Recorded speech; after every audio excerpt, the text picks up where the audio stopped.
Good morning. I want to welcome our distinguished witnesses. Apologize for my tardiness, but I think at least 3 of you understand. I just got in from Alaska last night, and you know what that's like. So welcome, especially to the Alaskans. And this is a subcommittee hearing that examines the importance of America's blue economy and the opportunities it presents for economic growth, innovation, job creation, and national security. The blue economy encompasses the industries, activities, and of course the communities that rely on our oceans, coasts, Great Lakes to create economic opportunities, support jobs, strengthen national security, and sustain coastal communities, including the American fishermen. The blue economy is also central to America's economic strength. In 2022, it generated more than $470 billion in goods and services and supported 2.4 million jobs. It is one of the fastest growing sectors in America, in our economy, and indeed the world, encompassing commercial fisheries and seafood, sport fisheries, subsistence fisheries, maritime transportation, ports, tourism and recreation, and much more. For the United States, and especially for coastal states like my state, the great state of Alaska, these industries and community are not optional, they are essential. I always do a little bit of bragging about the great state of Alaska here, but when we talk about coastline, we have more coastline than the rest of the country combined. I have a colleague from Minnesota here, who I respect a lot. She talks about her state having 10,000 lakes. My state has 3 million lakes. America is a maritime nation. Our economic success, food security, supply chains, and national defense depend on safe, healthy, and productive oceans. This hearing comes at a critical time as our nation races to strengthen our maritime industries and secure our place in the global blue economy, but so are other countries. The federal government is making significant investments and taking important steps to ensure America remains competitive and our coastal communities continue to thrive. Seafood, and of course our fishermen and coastal communities, remains one of the pillars of the blue economy. Alaska is the superpower of seafood, I like to say, producing more than 60%, harvesting more than 60% of all commercial, sport, and subsistence seafood in America, and providing roughly 10 billion meals of healthy protein, wild Alaskan fish, each year. Our fisheries support thousands of jobs, sustain coastal communities, and help feed both our nation and the world. President Trump's executive order on restoring American seafood competitiveness recognizes an important reality. Seafood competitiveness is economic security and even national security. At the same time, illegal, unreported, and unregulated fishing remains a major threat, not just to global fish stocks and fair competition, but to the economic and national security of the United States. That is why my bipartisan Fighting Foreign Illegal Seafood Harvests, or the FISH Act, which strengthens enforcement and improves international coordination and targets foreign bad actors, particularly China, is so important to stop this illegal fishing, what Senator Whitehouse calls pirate fishing. We passed that in the Senate recently, and I believe it's going to be passed in the House soon. That will be the most comprehensive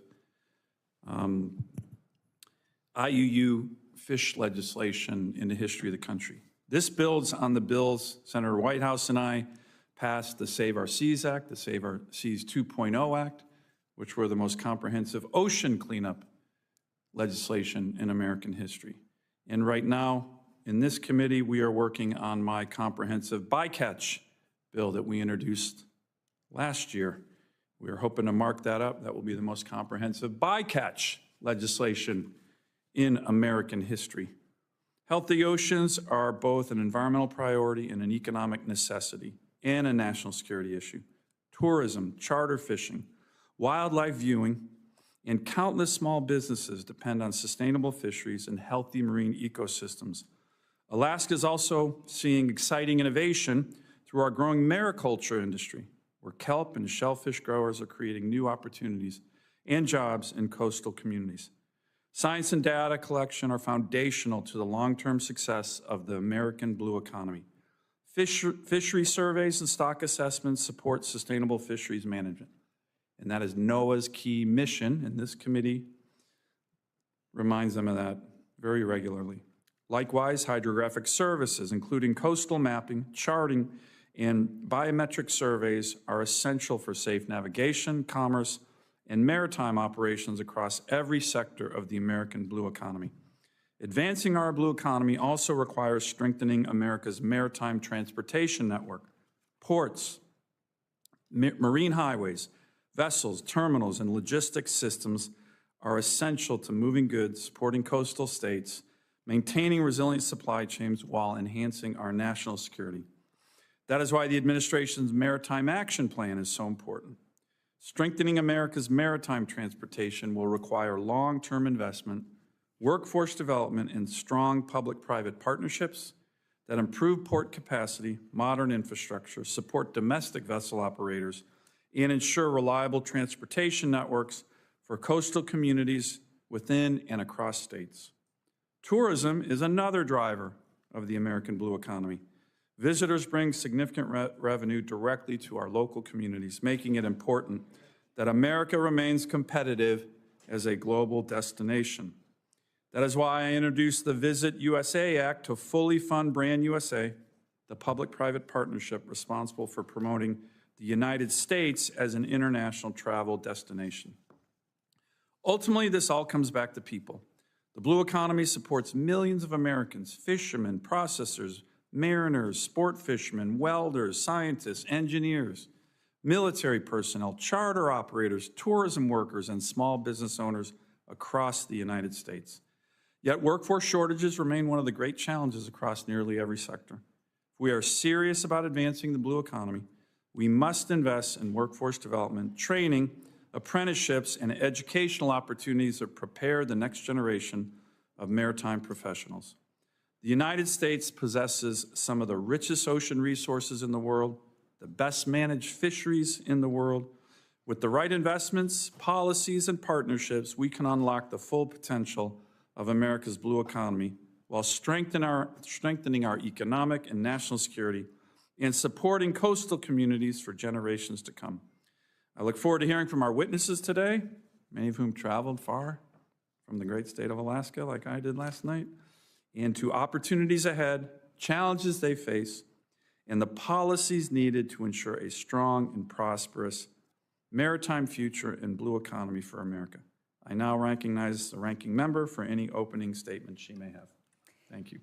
Thank you, Chairman Sullivan, and thank you so much to our witnesses for being here. We look forward to your testimony. Delaware may be small. You mentioned that you have millions of lakes, and our colleague from Minnesota has thousands of lakes. We have tens of lakes. We're small, but we're mighty. We are urban, suburban, rural, and coastal.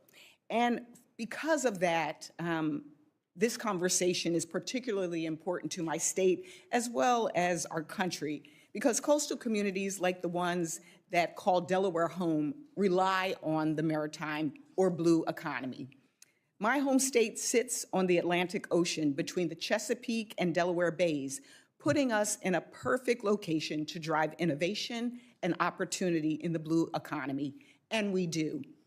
The University of Delaware, Delaware State University, and Delaware Technical Community College collaborate on groundbreaking maritime marine research, underwater robotics, and coastal infrastructure. Our growing aquaculture industry continues to create new jobs while providing healthy, sustainable sources of food. Thanks to funding from a Port Infrastructure Development Program grant, the Port of Wilmington is about to begin an historic expansion that will quadruple its capacity. And millions of visitors head to the First State each year to enjoy our pristine beaches, bays, and coastline. All told, Delaware coastal economy supports over 100,000 jobs, generates over $22 billion in economic output, and is growing over 5 times faster than the rest of our state. But this isn't unique to my state. The blue economy is a huge driver of economic growth and job creation across the United States. NOAA estimates that the marine economy contributes over $500 billion in GDP annually. Unfortunately, the administration has stifled and in some cases refused to provide our coastal communities with the support they need to thrive. Proposed NOAA budget cuts of over $1 billion, which will undercut the agency's critical mission to support sustainable fisheries and give coastal communities the tools they need to thrive. The administration terminated or withdrew roughly $672 million in port infrastructure development grants meant to support the offshore wind industry, delaying critical investments in my state and the expansion of cheap and sustainable energy at a time when Americans need it most. And they pushed an unprecedented Jones Act waiver that will further undermine American shipping competitiveness while doing little to address the inflation and energy crisis Americans are experiencing. And while this administration has correctly identified our vulnerability to Chinese-made port equipment, they impose tariffs without any plan to support domestic industries and bring critical manufacturing jobs home. So while I commend the administration for trying to set a vision to maintain economic competitiveness and ensure national security, the actions that I have seen miss the mark for our country and our needs right now. We can all agree we need to invest in and grow our maritime industrial base. And what I'm hoping to get out of today's hearing is a bipartisan path forward to better support our coastal communities and improve our national and economic security. And I look forward to the conversation, and I yield back. Thank you, Senator Blunt Rochester. Now, speaking of national economic and national security, we have the chairman of the Armed Services Committee here. I'm very honored. Mr. Chairman, would you like to say a few words? Also, the senator from Mississippi who knows a little bit about the blue economy. Well, it's hard to tell Dan Sullivan no. I had declined to make a statement, but I do think now I'll read a 5-minute statement in its entirety. No, let me just say, indeed, the domestic maritime industry has everything to do with national security, as I hope our distinguished panelists will point out in some of their testimony. I have a few points to make. I may try to do those during questions, but I do appreciate the comments of the distinguished chair and the distinguished ranking member, and I yield. Thank you. Well, we have some distinguished witnesses, and I'd like to introduce them. Mr. Tommy Sheridan, he's the director of the Alaska Blue Economy Center at the University of Alaska Fairbanks. Mr. Sheridan has lived in Alaska for over 2 decades, focusing on the commercial fishing industry and other elements of the blue economy. As the director, Mr. Sheridan focuses on growing the Alaska blue economy through balancing stewardship and sustainable use of our marine resources, including growing workforce development and mariculture initiatives across the state. Next, we have Mr. Jeremy Woodrow, Executive Director of the Alaska Seafood Marketing Institute. Mr. Woodrow is born and raised Alaskan whose family has commercially fished in Southeast Alaska for over 5 decades. He has practiced marketing and public relations in the fields of seafood, state, and local government throughout Alaska since 2002. We also have Mr. Nathan Wardwell, Managing Partner of JOI Surveys. Mr. Wardwell has more than 20 years of experience measuring water levels in vertical datums. He brings extensive knowledge and expertise in coastal surveying, an essential part of maintaining our ability to access and navigate our coasts and waterways safely. And finally, we have Mr. Clayton Heil, Vice President and Global of Government Relations at Crowley Maritime Corporation. Mr. Heil leads the company's engagement with federal, state, and local and international government stakeholders on policy and regulatory matters affecting its transportation, logistics, and energy in maritime operations. Welcome again to our witnesses. You will each have 5 minutes to deliver an oral statement. A longer written statement will be included in the record, and we will begin from left to right here, beginning with you, Mr. Sheridan. You have the floor. Thank you, Chairman Sullivan, Ranking Member Blunt Rochester, and distinguished members of the committee. Thank you truly for this opportunity. It's an honor to be with you here today. My name is Tommy Sheridan, and I do serve as the director for the Alaska Blue Economy Center at the University of Alaska Fairbanks.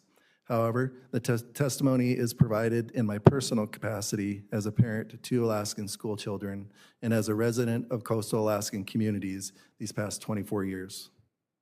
Several years ago, deep in the Alaskan bush, I was attacked by a brown bear. When a bear charges, instinct screams at you to run, but if you run, you could die. Survival depends on preparation, tools, and the grit to stand your ground. I survived the attack, and it fundamentally changed how I look at resilience. Today, our coastal towns face their own existential crisis. We are losing young families to economic stagnation and rising costs. Right now, the instinct for the next generation is to do what makes sense in a panic, turn around and leave. But when families leave coastal Alaska, we don't just lose a line on a census report. We lose a classroom. We lose a volunteer firefighter. We lose our future. For over 20 years, I've worked in fisheries management and workforce development in Alaska. My wife and I are raising our kids in coastal Alaska. This isn't an abstract policy debate for us. It's survival. To stop the flight, we must change the horizon. We must imagine an Alaska where science, fisheries, workforce development, and innovation work together so the next generation can build thriving futures in coastal communities. For decades, we viewed Alaska's blue economy largely through resource extraction. It is our backbone, but the future is a knowledge-based economy driven by data, technology, and collaboration. Our crisis isn't just tied to an abundance of fish. It is a gap in connectivity.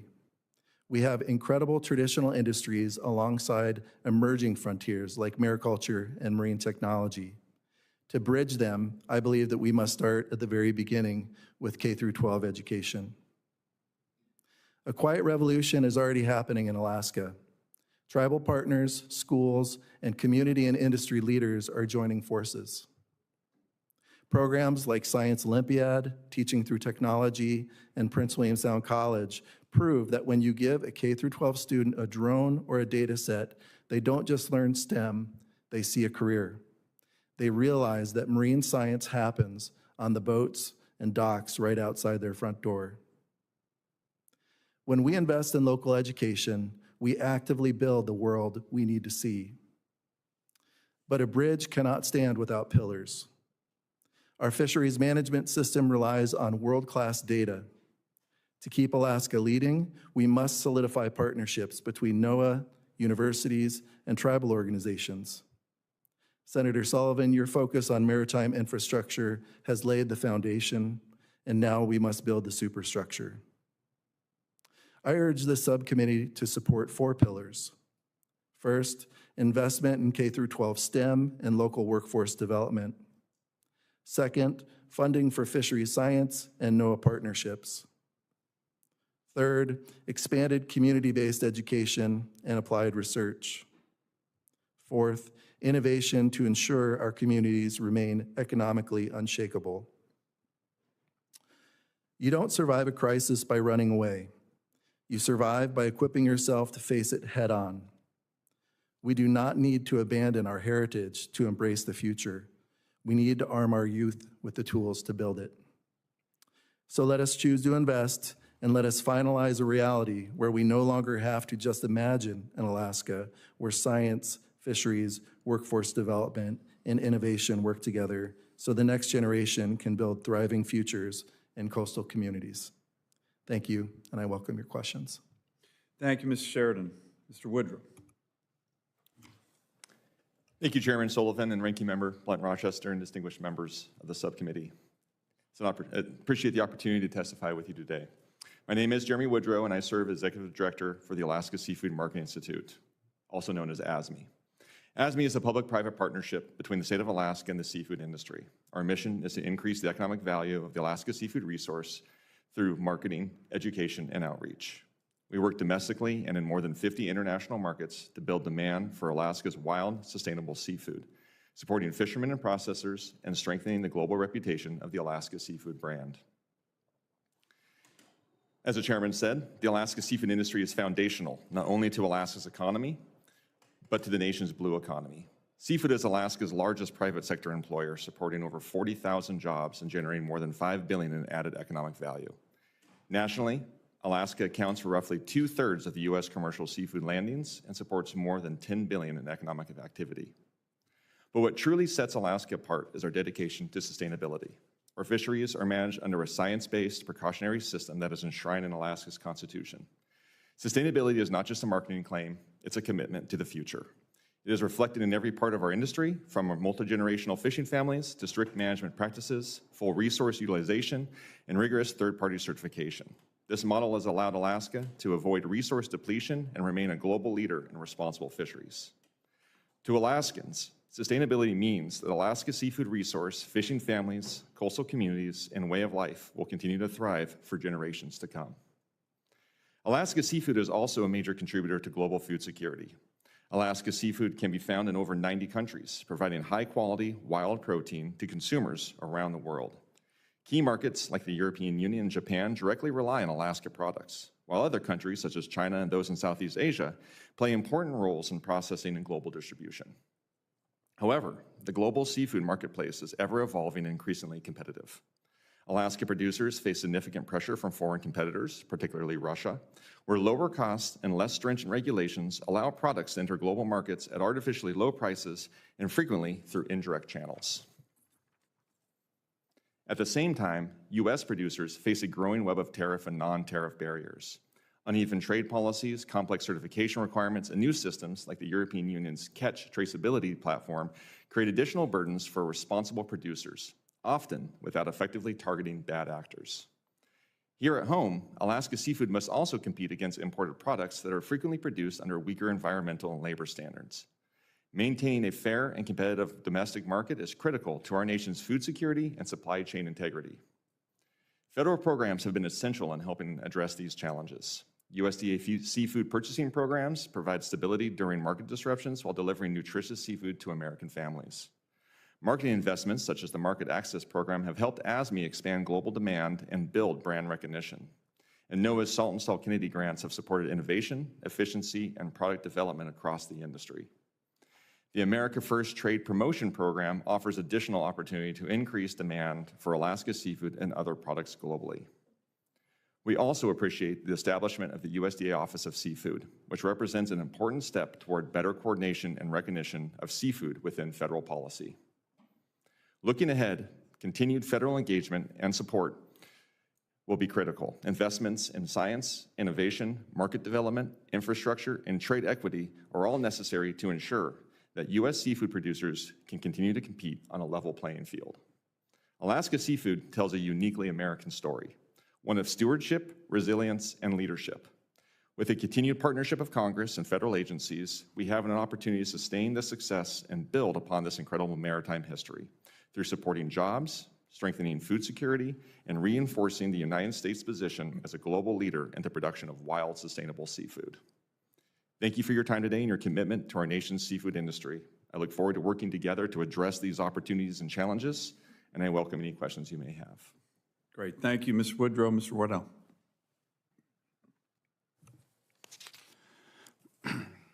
Chairman Sullivan, Ranking Member Blunt Rochester, and distinguished members of the subcommittee.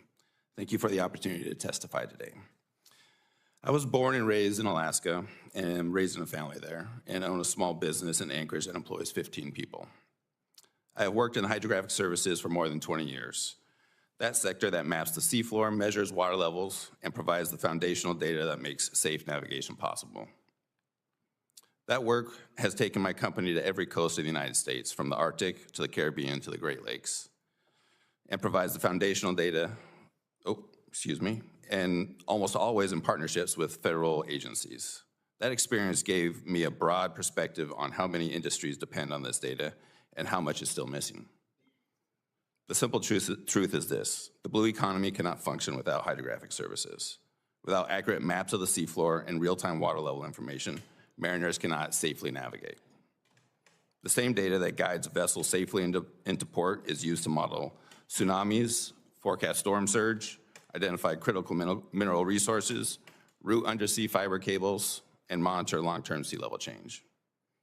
It is the foundation beneath every sector of the blue economy: fishing, shipping, recreation, energy, and national security alike. Yet, as of 2024, 46% of U.S. coastal, ocean, and Great Lakes waters remain unmapped to modern standards. In Alaska, that figure is even more striking. 62% of more than 1.2 million square nautical miles of Alaska's waters are unmapped. For a state with more than 33,000 miles of shoreline and the nation's only access to the Arctic Ocean, that gap is not just a data problem. It is an economic constraint, a safety risk, and a national security vulnerability. Closing it will require not only sustained investment and strong partnerships, but continued innovation in how we collect, integrate, and deliver hydrographic data at a scale that traditional methods alone cannot achieve. Closing that gap requires both government and private industry working together. The 2019 presidential memorandum on ocean mapping of the U.S. exclusive economic zone and the shoreline and near shore of Alaska was an important step in building a plan. But not every port in America yet has the real-time water levels and current bathymetry that mariners need to navigate safely while maximizing their load capacity. And as vessels continue to grow larger, that need only intensifies. Senator Sullivan, I want to thank you personally for your work to bring more icebreakers to Alaska. I had the privilege of sailing aboard the U.S. Coast Guard cutter Healy into Arctic during graduate school, an experience that shaped my understanding of how icebreakers underpin our national security, emergency response, and scientific capabilities in ways nothing else can replace. I also want to thank you, Senator Murkowski, and Senator Cantwell for introducing the Tsunami Warning Research and Education Act of 2026. In August 2025, a landslide in Tracy Arm, a fjord in southeast Alaska, generated a mega tsunami with run-up reaching nearly 1,600 feet above sea level. My company operated a water level station in an adjacent fjord, installed on behalf of the Alaska Department of Natural Resources to provide data for our NOAA program. That station captured the tsunami in real time, and the data is now part of the scientific record. It exists because someone invested in putting an instrument there, and because a state agency, a federal program, and a private company were working together. That is the case for this investment. I will leave you with 3 points. First, hydrographic data is not a government overhead cost. It is the infrastructure the blue economy is built on. Second, delivering hydrographic data at the scale of Alaska requires strong public-private partnerships and continued investment in innovation, from new sensor technologies to modern data frameworks to real-time observing networks that can operate year-round in ice-affected environments. And third, Alaska's 33,000 miles of shoreline and its position as America's Arctic gateway presents an extraordinary blue economy opportunity, one we can only realize if we invest in knowing what lies beneath the waters. Thank you, and I look forward to further discussion. Thank you, Mr. Wardwell, and stay tuned on the icebreakers. Might have some more announcements coming up here from the Coast Guard on home porting icebreakers in Alaska, which is, by the way, the place you would think the Coast Guard would have done that about 50 years ago, putting the icebreakers in the state with the ice. But that's actually never happened, so we're working on that one too. Okay, Mr. Heil, you're up. Chairman Sullivan, Ranking Member Blunt Rochester, and members of the subcommittee. My name is Clay Heil, and I serve as Vice President of Global Government Relations for Crowley. Thank you for the opportunity to testify. Crowley is a privately held, U.S.-owned maritime logistics and energy company founded in 1892 and headquartered in Jacksonville, Florida. For more than 130 years, Crowley has served commercial and government customers in some of the most difficult environments in the world. Today, our business includes logistics, vessel operations, fuel transportation and distribution, ship assist and escort services, vessel construction management, and government services. We are also deeply committed to Alaska, where Crowley has operated for more than 70 years. Crowley employs hundreds of Alaskans and supports communities across the state by purchasing, transporting, storing, and distributing the fuels needed to heat homes, operate schools and businesses, fly aircraft, and power the vessels that support Alaska's fishing economy. In Western Alaska, Crowley operates coastal and river barges serving remote communities where maritime transportation is not just a convenience, it is the supply chain. Crowley's work in Alaska demonstrates why this hearing matters. The blue economy is not an abstract policy concept. It is the daily work of fishermen, mariners, shipyard workers, port employees, fuel distributors, tug and barge operators, seafood processors, and the families and communities that depend upon them. The Jones Act is essential to that system. It ensures that cargo moving between American ports is carried on vessels that are American-built, owned, crewed, and flagged. It also supports a domestic maritime workforce, a U.S. shipbuilding and repair base, and dedicated trade lanes that provide regular, reliable service to American communities. That reliability is especially important for the fishing industry and for remote markets. Fishing operations depend on steady fuel deliveries, functioning ports, trained mariners, and vessels that can safely operate in difficult environments. Those capabilities do not appear overnight. They are built through long-term private investment, and the Jones Act gives companies the confidence to make those investments. Crowley strongly supports the administration's Maritime Executive Order and the Bipartisan Ships for America Act.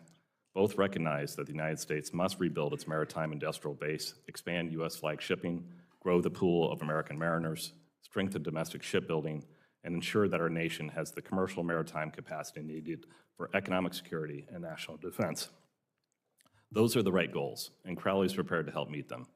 For decades, we have invested in American shipyards, U.S.-built vessels, American mariners, port infrastructure, and the domestic maritime services that support American communities. But those investments depend on stable, predictable policy environments. The current Jones Act waiver undermines those efforts. Crowley recognizes that true emergencies may require carefully tailored waivers. Congress has provided a process for that purpose, and the maritime industry has understood that national defense and emergency response come first. Crowley is proud of its longstanding role supporting national security missions. Our commercial operations employ and train American mariners and provide access to vessels, logistics capabilities, and global transportation networks that support military sealift readiness and crisis response when the nation needs them. But broad or recurring waivers that are not tied to a specific vessel need, a specific cargo need, or the actual non-availability of U.S. vessels creates a very different problem. Such waivers send the wrong message at the wrong time. At the very moment the administration and Congress are calling for more U.S. flag vessels, more American mariners, more shipyard capacity, and more private investment, the waiver invites foreign flag vessels into domestic trades and weakens the market certainty needed to build that capacity. The current waiver has also not solved the underlying energy problem. It does not create new supply or make global tanker markets less volatile. Instead, it shifts cargo away from American vessels and American crews, while weakening the long-term business case for the domestic maritime capacity we will need in the next crisis. Crowley stands ready to work with this committee, the administration, and our partners across the country to strengthen America's maritime economy, support our fishing and coastal communities, and ensure the United States remains a maritime nation. Thank you for that opportunity to testify, and I look forward to your questions.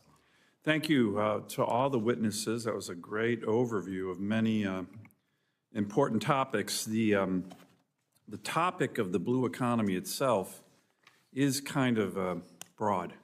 So, Mr. Sheridan, why don't we start with you, since you focus on this a lot at UAF, and they have a great program on fisheries and many other things.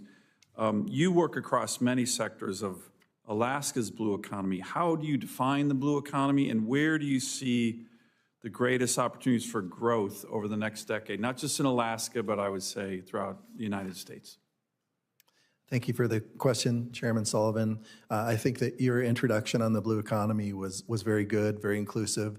Blue economy is a very broad and expansive term, and I like to describe it as everything that happens in places like Cordova and Valdez, where I've lived for 16 years now.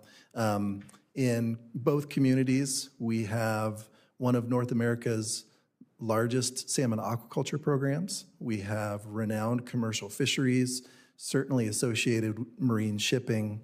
In Valdez, of course, is the terminus for the Trans-Alaska Pipeline, and so energy is a big industry in that region. And with its access to the road system, Valdez is positioned to be a significant port for national defense and national security.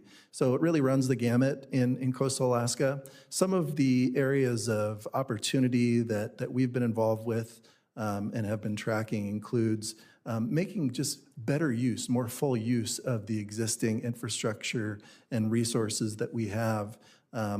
With the seafood industry, there's been a lot of interest lately on Icelandic models and the work that's being done there through the Iceland Ocean Cluster to make more full utilization of their cod fishery resource. I think there's opportunity to do that in Alaska. One example of that we've been involved with is a discussion around the potential to integrate mariculture into Alaska's salmon hatchery system, for example. That's something that folks are interested in addition to the development of energy in the vicinity of those sites. Tourism is rapidly becoming one of the largest sectors in Alaska's blue economy. There have been significant port developments in Cordova, Valdez, Whittier, Seward, all in our neighborhood of Prince William Sound, with additional significant investments to come in Nome. And so I think we'll see a growth of that industry in that direction. But in general, just to answer your question, of course, it's a significant opportunity. Estimates are for the global ocean economy to grow to or beyond $3 trillion by 2030, and certainly The much more U.S. so. or globally?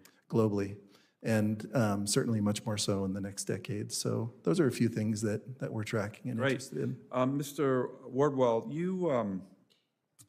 you talk about when people hear hydrography and ocean mapping, they may not immediately connect that to economic growth. Can you explain how investments in mapping directly support jobs and economic activity? And additionally, you mentioned that not having mapping done is a national security vulnerability. I'm sure you recall, a lot of Alaskans did. Last summer, we had a Chinese research fleet off the coast of Alaska all summer.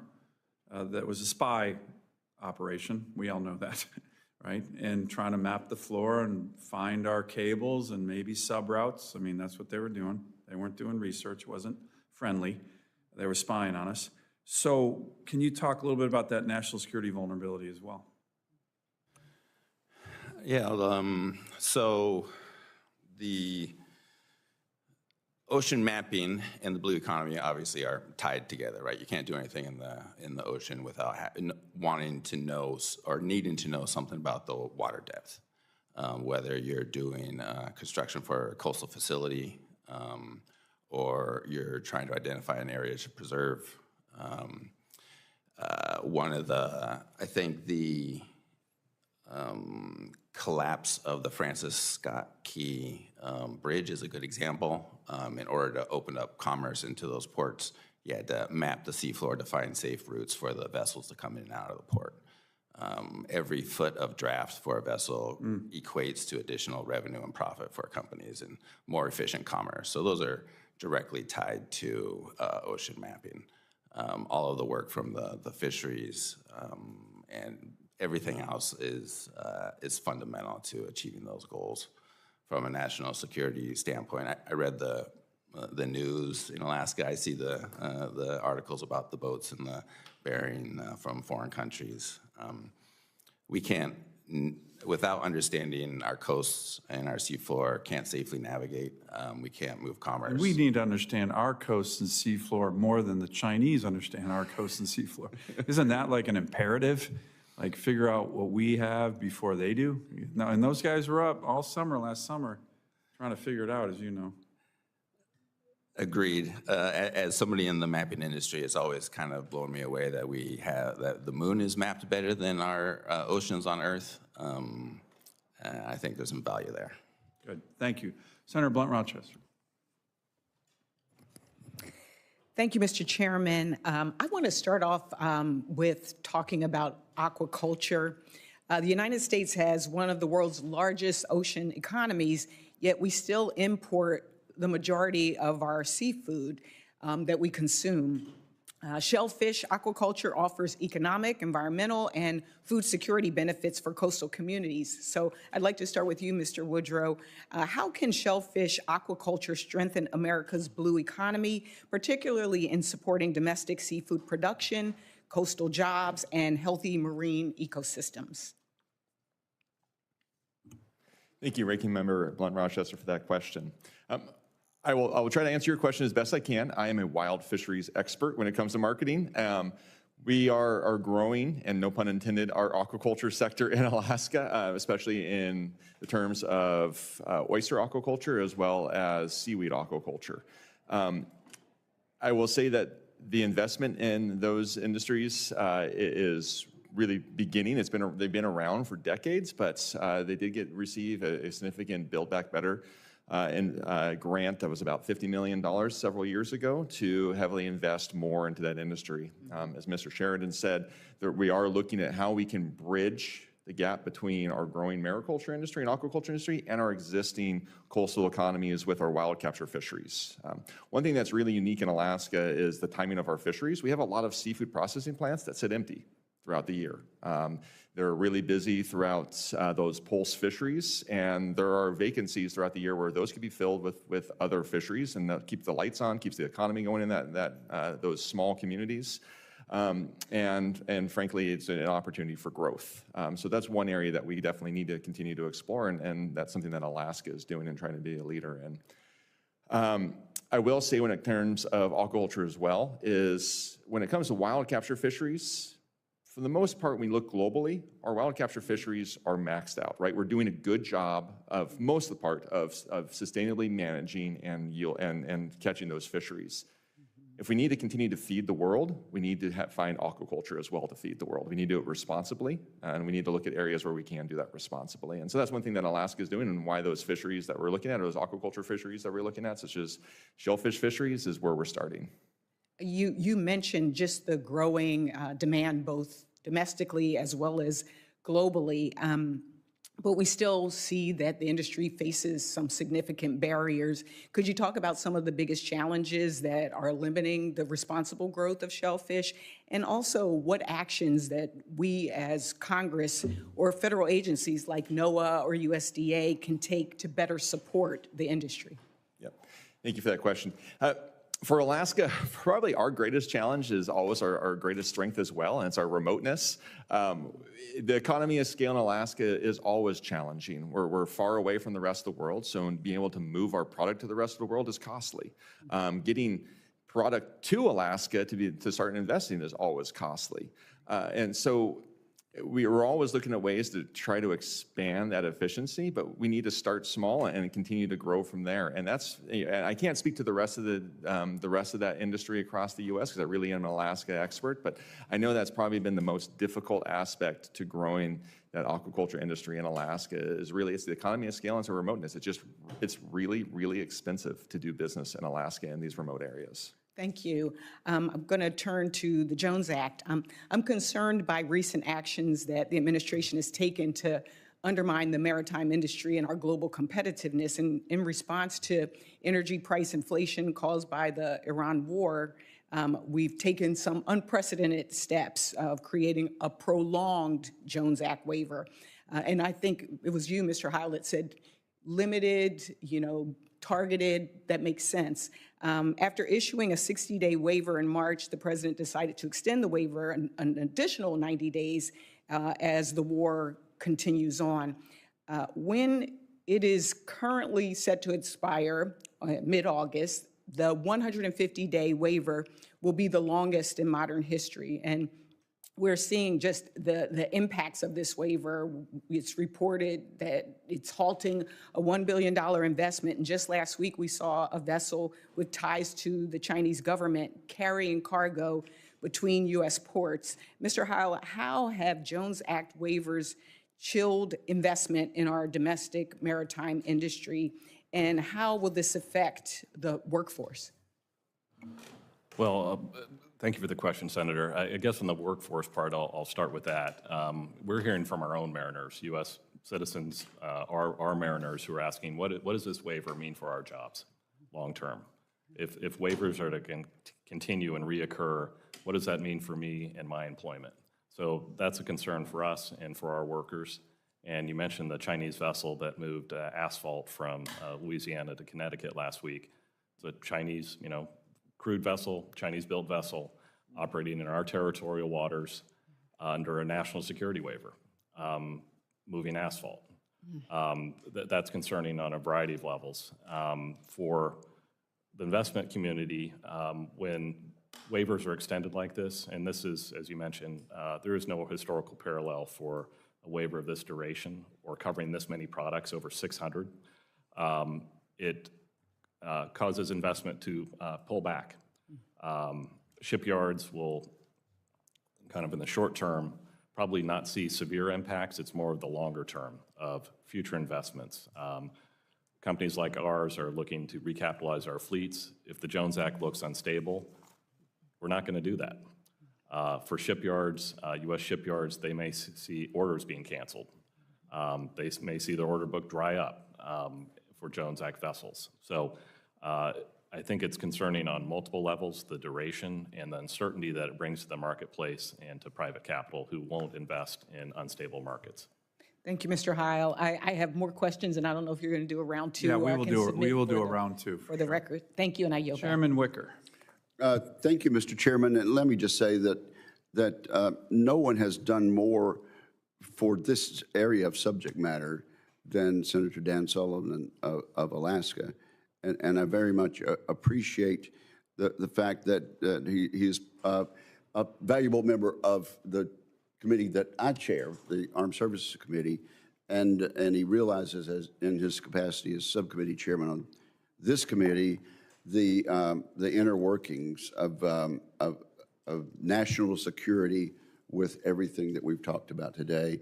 I'm glad the ranking member has mentioned the Jones Act, and so I want to continue to try to delve on that. I've always been a big supporter of the Jones Act, and actually the Jones Act was sort of considered holy writ in both parties for a long time. Now we do see a number of people from both ends of the ideological spectrum attacking the Jones Act now, and I think, Mr. Heil, you would agree that we need to step up our defense of the Jones Act. What is the national security aspect of ensuring that we have a large enough domestic fleet? Senator, Department of Defense, Department of War have said for decades that the Jones Act is critical for their efforts, not only to provide the mariners and surge capacity requirements that are needed in times of war, also the vessels that are needed that support our U.S. military. We are in the tanker security program. We have 3 tankers that support Department of Defense assets around the world, providing fuel and supplies. That's just one part of the U.S. Commercial effort that supports our defense efforts. Also, the shipyard capabilities is extremely important. We need to maintain our shipyards, and having the workers that know how to build commercial ships. Those are the same workers that are building our military vessels. So we need to maintain that whole infrastructure to counter China and others who are building their naval assets around the world and who are in fact incorporating their commercial assets into their battle plans. So we need to have the U.S. flag fleet that is able to project power worldwide and then provide supplies for our country in times of war. Well said. I think we would agree, though, and all 4 of you would probably agree, we really still don't have enough of a domestic fleet. Why?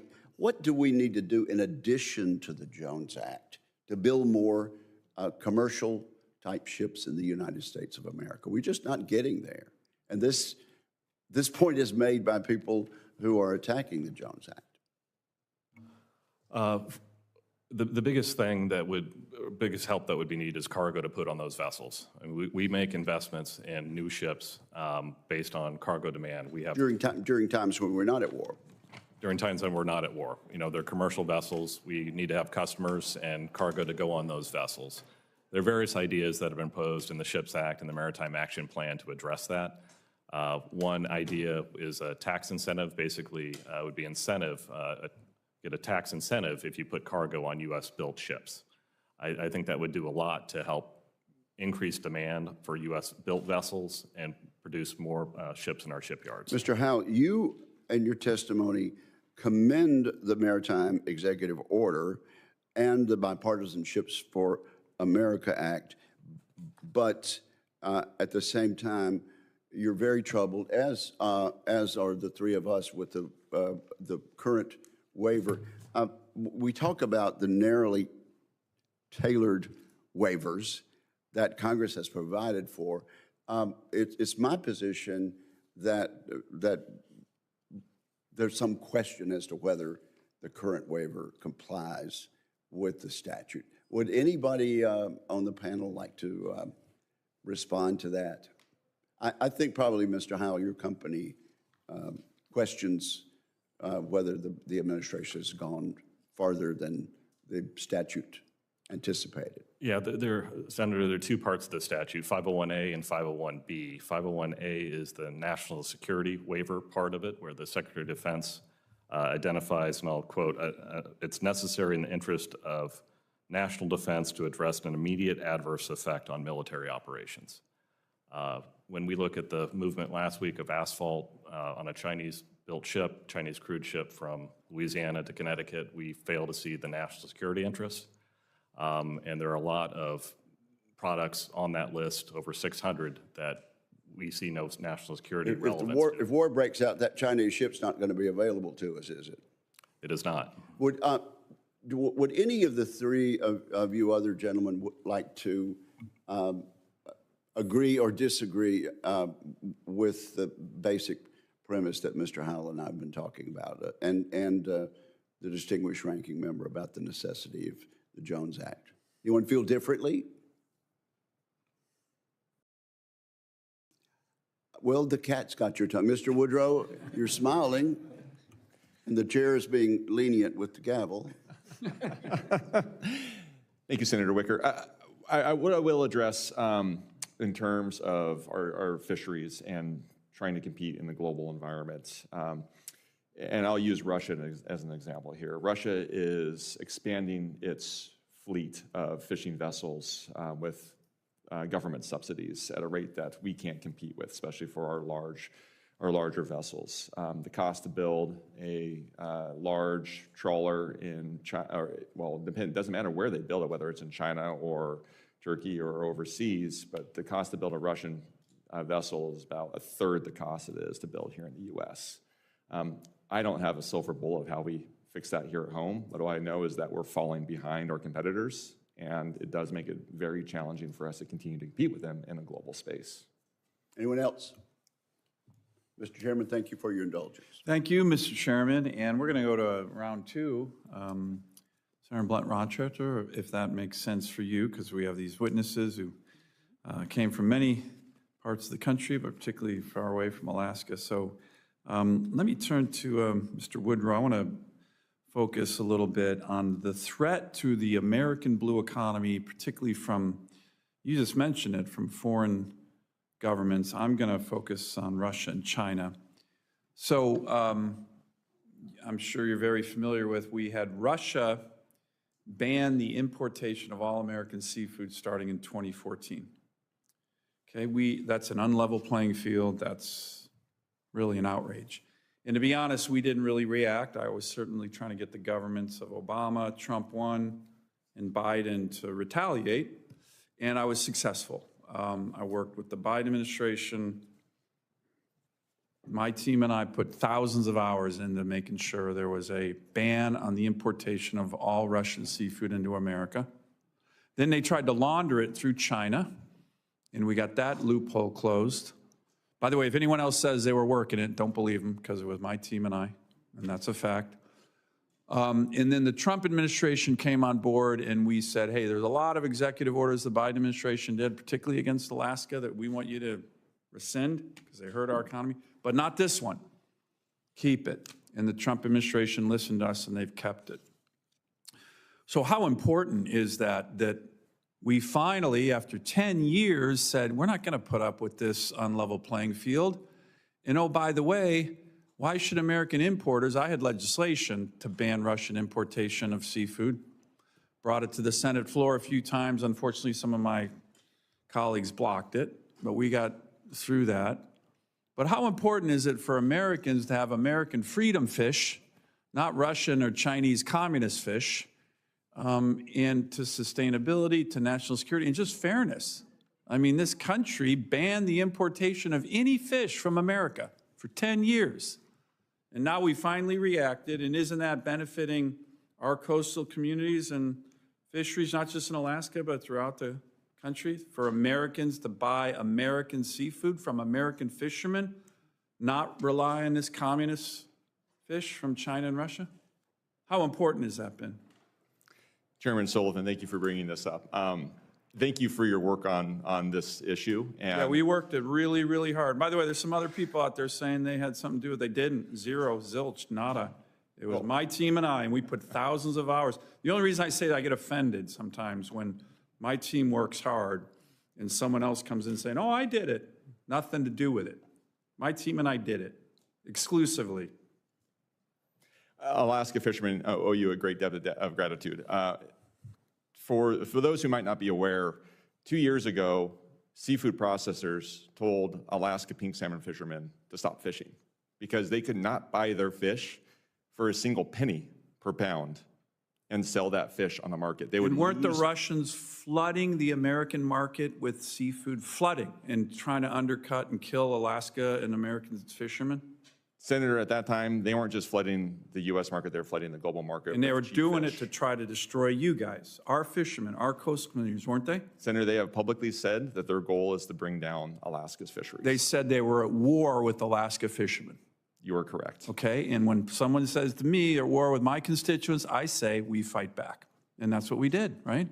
Correct. And I will say that upholding this ban has made a difference. We have seen prices rebound here in the U.S. marketplace. Because Americans are buying American freedom fish, not communist fish from Russia.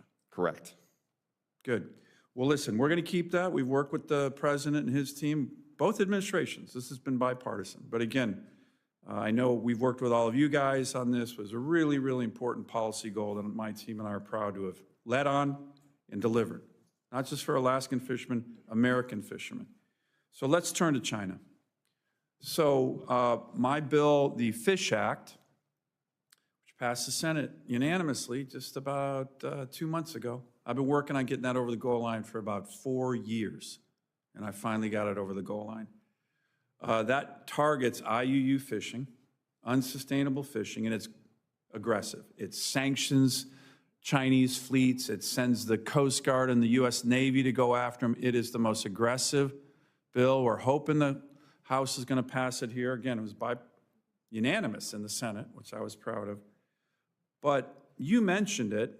The Chinese, I chair the Congressional Executive Committee on China. That's a longstanding committee that was passed after China joined the WTO in the Congress.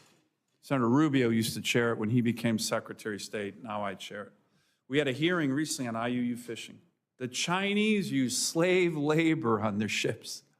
How hard is it for American fishermen, Alaska fishermen, to compete against slave labor? Thank you, Senator.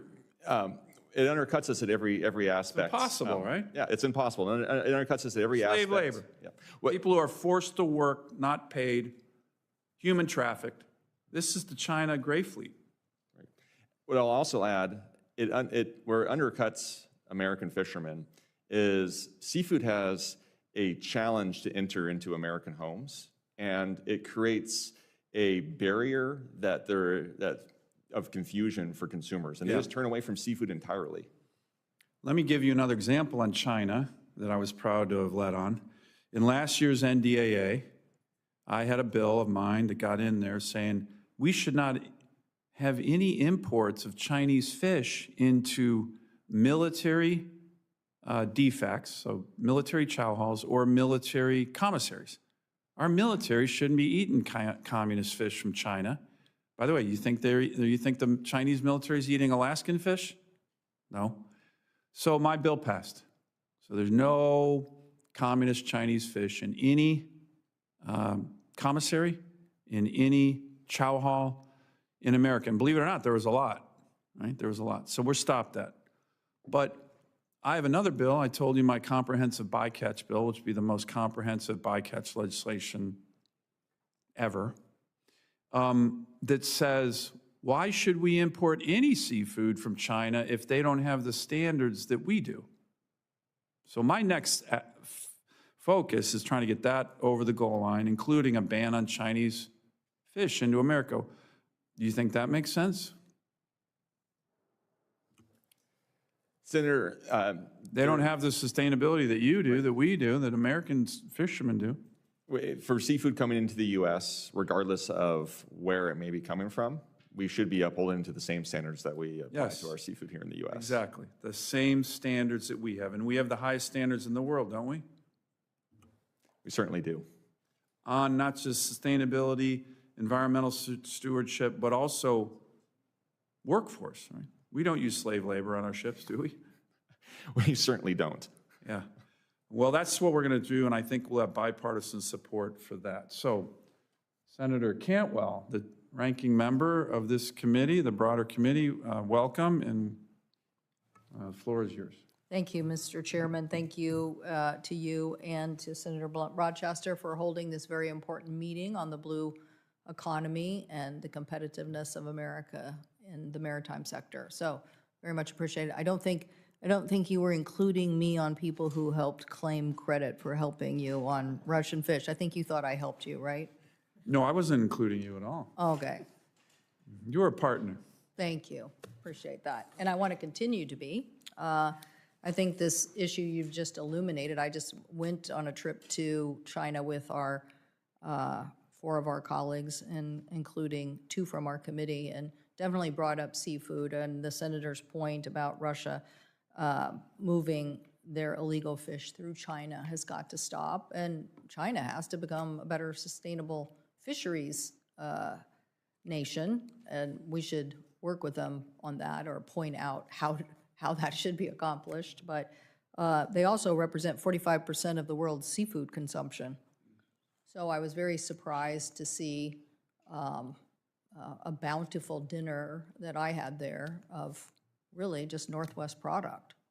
Dungeness crab, spot prongs, gooey duck, shellfish. I was thinking they have the best, they're eating the best that Washington State has to offer. And so to me, they should open up Just their real quick, do you think that was a propaganda dinner, that they were like No, because it was showing you the arranged product? by somebody, growers in our state. Okay, just The check. growers. We had to push our way in. But the point is, they, instead of marketing and selling illegal Russian fish and trying to make money off of that, they should develop distribution and trade relations with the U.S. on seafood and better give us access to their market, because they like seafood.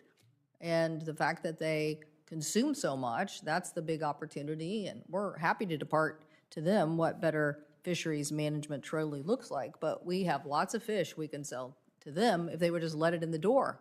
So I want to work with this committee and the 2 of you on ideas to further that. But I do think that brings up a point about tariffs. I don't like the tariffs because I don't like the tariffs being charged on fisheries. And I don't know, maybe somebody might want to comment about that.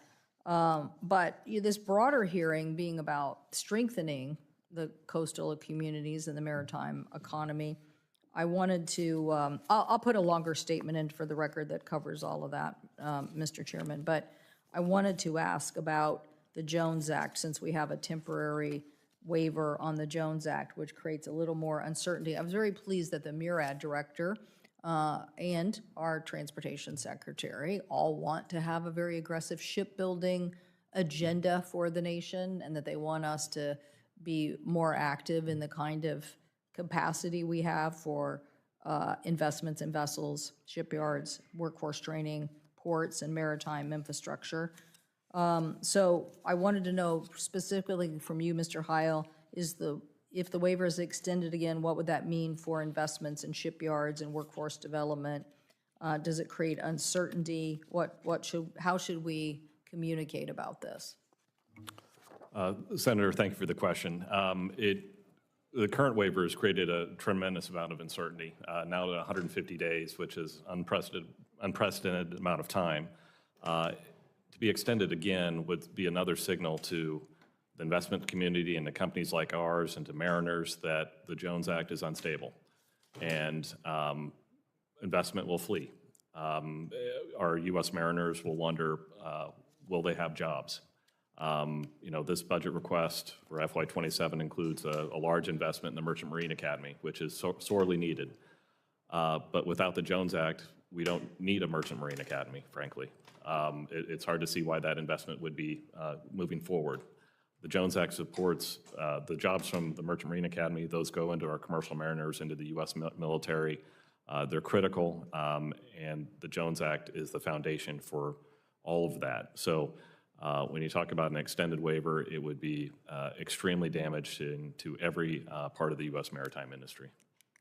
Well, we certainly don't want that. We certainly want a very strong Jones Act, and we certainly want a very strong shipbuilding. Are there other specific investments that you think we should be looking at that would help the workforce development and accelerate shipbuilding in the U.S.? On the workforce side, there are a lot of, we think, very good ideas that we support in the Ships Act. On the mariner recruitment side, we need to do a better job there. For a lot of high school kids, they go to their high school counselor and hear about all the service academies, but don't hear about the Merchant Marine Academy. That needs to change. They need to know about our state academies, and it needs to be a countrywide effort, not just on the coast. Folks in the middle of the country need to understand that these are good jobs, good high-paying jobs, and they need to have access to that. On the shipbuilding side, there's a lot we can do. I mentioned earlier in the hearing, perhaps a tax incentive for folks, for companies that put cargo on U.S.-built ships. That would be one way to drive demand for U.S.-built vessels, because that cargo has to go on U.S.-built ships. There's also various ideas about, these would be more in the trade negotiation realm, but requiring certain percentage of imports or exports from countries like China that they be put on U.S. flag vessels.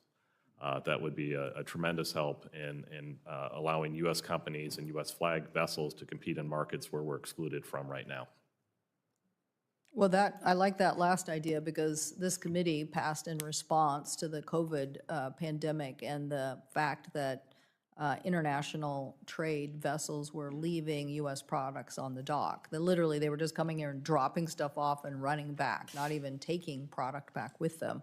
And that led us to passing a reform to the Federal Maritime Commission and new tools to ensure that we were getting access and trade.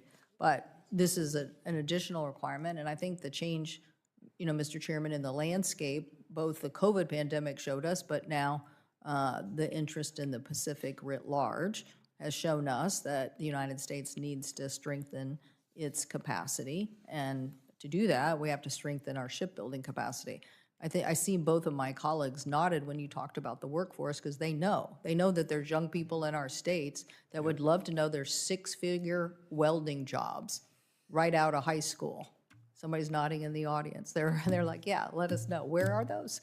And so we can be training and skilling at the high school level young people who want those six-figure jobs. We could be doing that right now. Some in my state, in Kitsap County, which is a very big maritime. We have military bases there and a huge Navy population. They do train and skill for this. But we need, as you just said, it needs to be everywhere in the United States if we want to get the capacity for these young people. But again, I thank the two of you for holding this hearing, and I'll take any comments for the record about the tariffs. But we, I don't know what the number is. Some big part, is it 80% of our economy comes out of the coastal states?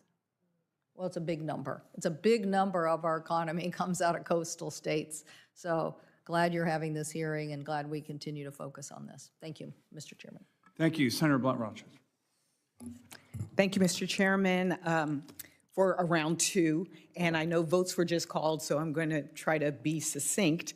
I want to follow up on the whole conversation about workforce, because I think you know, when we look at we have generally workforce challenges, but to reshore cranes, to build new ships, to do all the repairs and the improvements to port infrastructure, we need people to do those jobs. And the Department of Labor estimates that the shipbuilding industry alone may require 200,000 or more additional workers to satisfy demand. I'm going to ask the question to Mr. Sheridan and Mr. Heil, and others can join in as well. But we know this affects our competitiveness.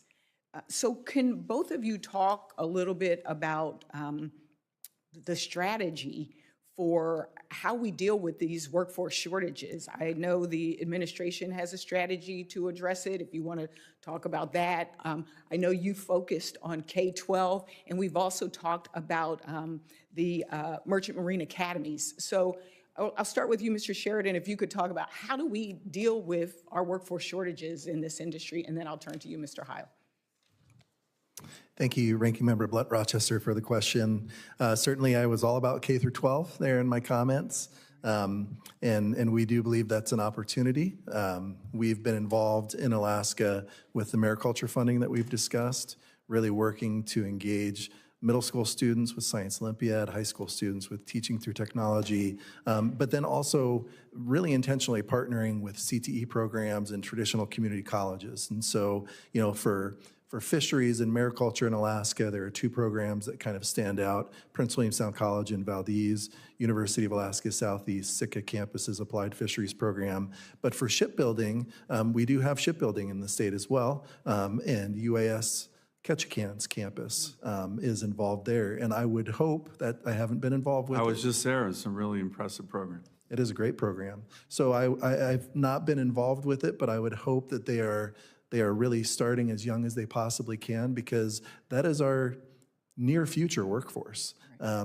The work that we've been doing with students in Cordova, for example, those kids are already in the workforce. Our 14-year-old son is participating in a set net salmon commercial fishery. Today was the first day of the fishery. And so they start them young in Alaska, and so I think that we should start training them young as well. Right, that's the pipeline. And I'll come back to you, just wanted to clarify, we've talked a lot about public-private partnerships and want to make sure that the resources are there to continue that good work. I'm going to turn to Mr. Heil, if you could talk as well about the workforce.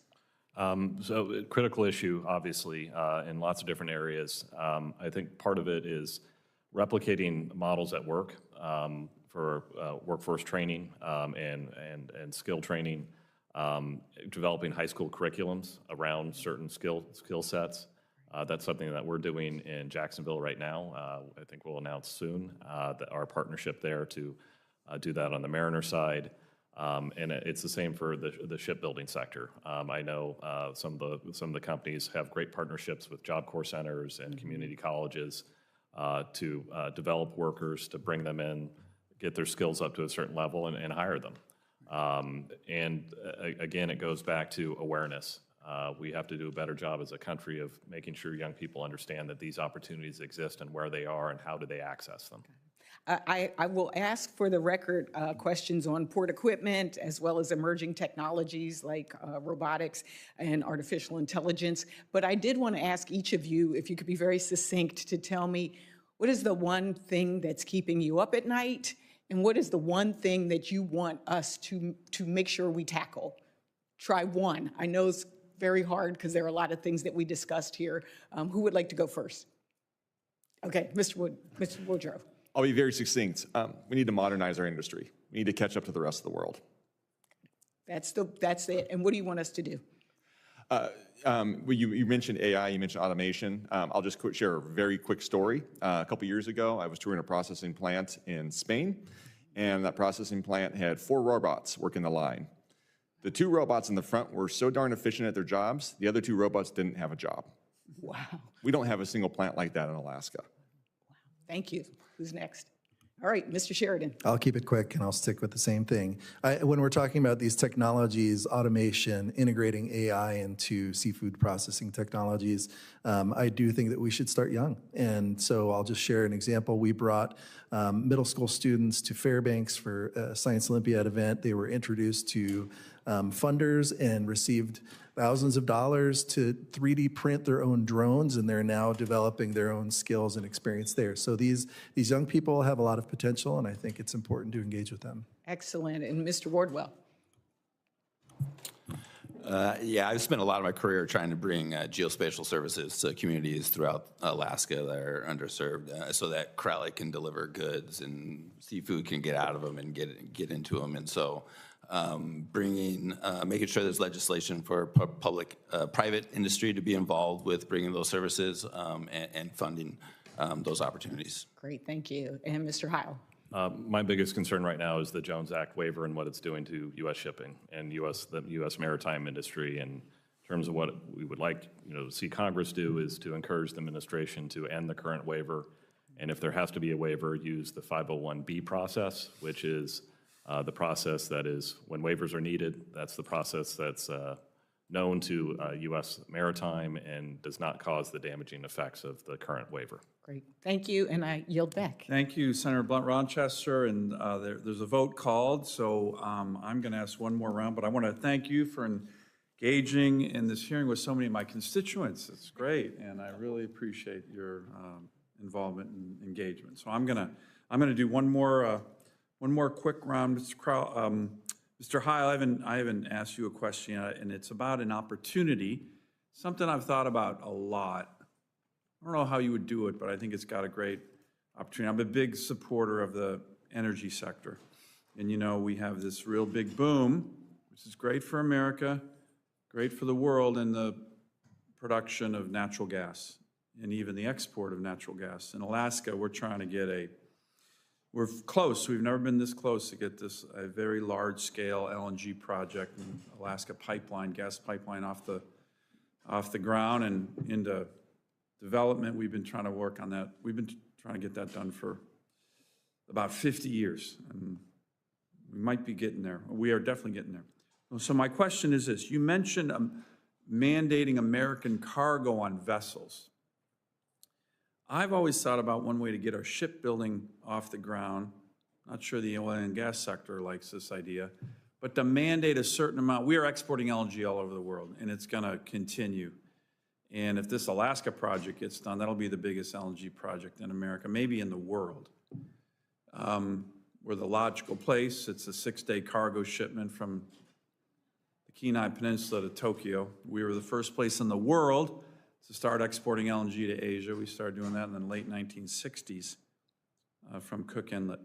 So my question is, would it make sense to mandate a certain amount of American cargoes or percentage of LNG to be from American-made ships, as this industry is really, really taken off and has explosive growth? And I'm talking the American LNG natural gas industry.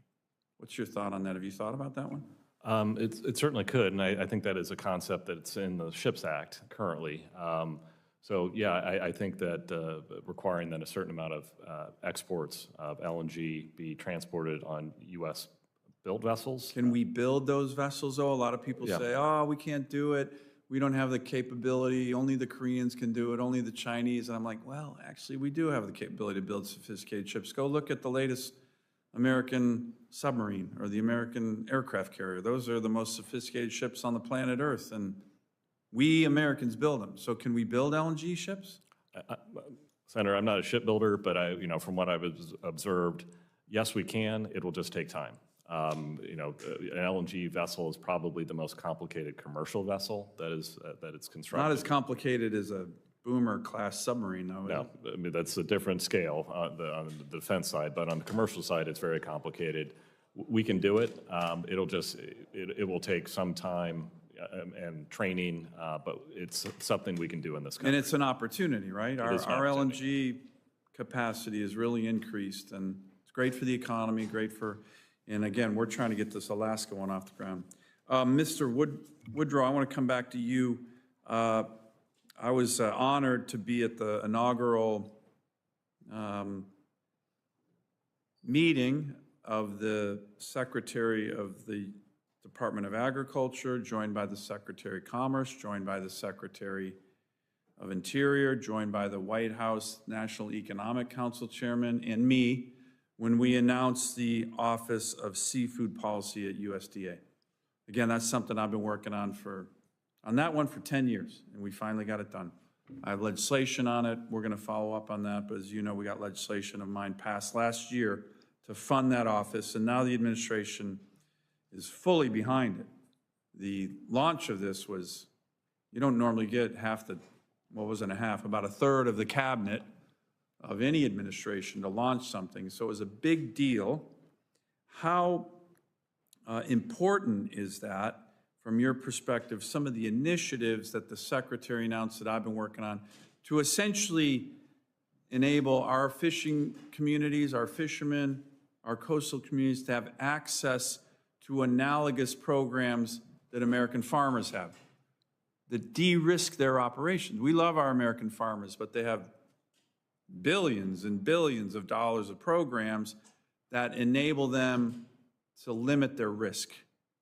Crop insurance and export capabilities when markets close. How important is that Office of Seafood Policy at USDA, and what would be the most important programs we should do for our fishermen that American farmers already have? Thank you, Senator Sullivan.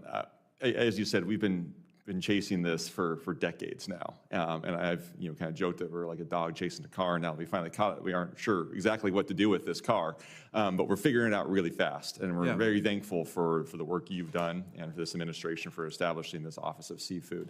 Did you see when we launched it? It was quite a big deal. It was excellent, and being able to bridge the gap that we've had between NOAA, where we manage our fisheries, to USDA, where our fish becomes food. That's where seafood actually happens when it enters into USDA. And they have, I mean, it's no exaggeration, their programs for farmers are in the hundreds of billions of dollars, right? And again, we love our farmers, but they get a lot of federal government support. The farmers of the sea, fishermen of America, don't.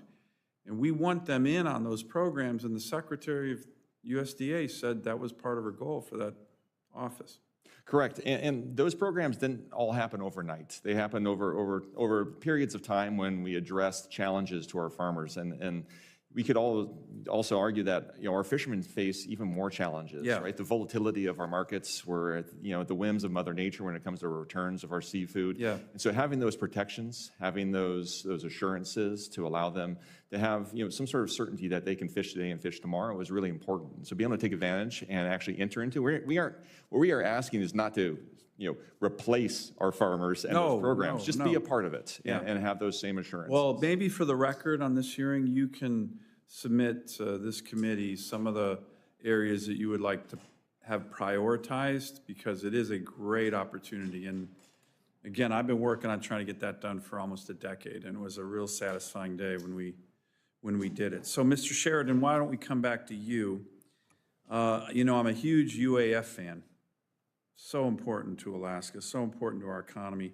So the Blue Economy Center that you head brings together universities, industries, entrepreneurs, communities across Alaska. Can you share examples of public-private partnerships with universities and others that you believe are successful in creating blue economy opportunities, either in Alaska or maybe there's something you've seen in the lower 48 or like overseas in Europe that looks good that maybe we can emulate with that public-private partnership model? Thank you, Chairman Sullivan. I'm happy to have this opportunity to talk a little bit about work that we've done with the city of Valdez. So when you say you're talking about UAF? UAF, it's a broad consortium. I'll go back to just describing a little bit of the origins for what became the Alaska Mariculture Cluster, the $49 million EDA Build Back Better Challenge Award grant. That was really instigated by and supported by a broad group of Alaskans. The city of Valdez offered up a $6 million match that really made that possible. And so I just wanted to acknowledge that. With mariculture, the city put up So the city has skin in the game, $6 million? $6 million. Wow, that's significant. Yeah, and that just, that opened up opportunity for everyone across the state. Again, with mariculture in Alaska, we're talking about kelp farming and shellfish farming.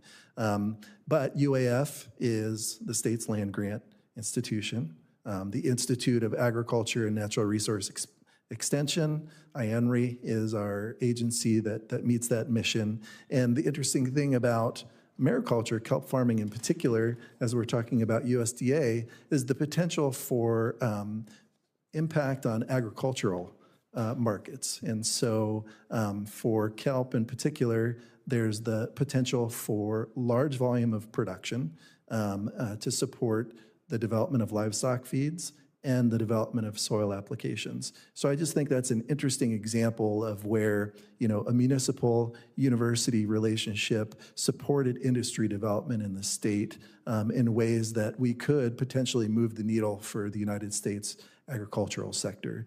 Again, we have more coastline than the rest of the lower 48 combined. That's a whole lot of space to grow a whole lot of kelp, and those are some pretty big markets. Good, great, good answer. Let me end, I'll just do one more question for Mr. Wardwell. I think it surprises a lot of people, your testimony, that, Alaska still has large areas that are still uncharted in terms of the waters. Your point about the moon being mapped, it's really an interesting one. It's kind of crazy, to be honest. What risks does that create for commerce, navigation, economic development, national security when we have such large parts of our coastal area in Alaska and the rest of the country? But I think it's really acute in Alaska where we have areas that are still uncharted. Yeah, thank you for the question. It creates a major risk. There could be navigation hazards in those uncharted areas. You mean like a ship running into a rock? For example, ship running into a rock that could create, loss of life and property. We're having, trying to have recovery of those vessels, Coast Guard out in the area. It's a massive region. Just delivering commerce, having efficient routes for shipping and navigation, and understanding our resources, right? So if we don't know what's down there, how can we manage that and use those uncharted areas? Good. Well, thank you. Well, listen, we have a vote right now that I'm going to head off to, but I really want to thank the witnesses for their testimony today and the Q&A. The hearing record here will remain open until the close of business Tuesday, June 9th. That's a week from today. For other senators or those of us like myself who want to submit additional questions for the record, we would respectfully request the witnesses to be able to answer those questions by close of business Tuesday, June 3rd. And otherwise, I want to thank the witnesses, particularly, well, everybody, but my fellow Alaskans who flew thousands of miles to come here to DC to testify. I think it was very enlightening. We had a good group of senators here. It's a great topic and a great opportunity for not just Alaska, but for America. And it's very bipartisan, as you can see, and the more we highlight this and have the good ideas that all of you bring to it, the more we can take advantage of it, legislate on it in a positive way. So I want to thank all of you again. This is an exciting topic with a lot of potential, and you guys have all put a bunch of brain power and thought and action into it, and we really appreciate it. So with that, I'm going to conclude this hearing. The committee stands adjourned.